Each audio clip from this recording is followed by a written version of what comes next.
Les 1er et 5 mars 2014, deux hélicoptères Puma du détachement de l'aviation légère de l'armée de terre des FFDJ ont été convoyés en Transal de Djibouti à Bangui dans le cadre de l'opération Sangaris. Chacun des aéronefs a été démonté, convoyé et remonté pour voler à nouveau sur le théâtre centrafricain en moins d'une semaine. Pour démonter le Puma pour qu'il rentre dans le Transal, on doit démonter la poutre de queue, le MRP, les pales et les balconnets. On doit baraquer le Puma pour qu'il puisse rentrer dans le Transal. C'est une soute qui est très petite, donc on démonte un maximum de choses. Le peloton soutien du Detalat de Djibouti s'est mobilisé pour cette opération. Le démontage et remontage se fait sous l'œil d'un mécanicien contrôleur et grâce à toute une équipe.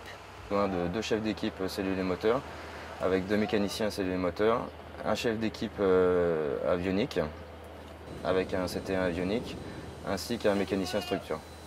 L'embarquement est une manœuvre délicate au cours de laquelle concentration et précision sont indispensables.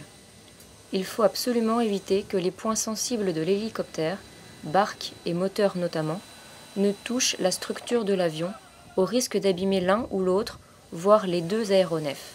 La rapidité et l'efficacité de ce convoyage a été possible grâce au C-160 Transal de l'escadron de transport 88 Larzac de Djibouti, dont les personnels sont entraînés à la transalisation. Il y a plusieurs étapes. Il y a la partie déjà mécanique où on est obligé de démonter la machine en 3 parties, lesquelles 3 parties vont se situer à l'intérieur de la soute selon une fiche de chargement bien établie.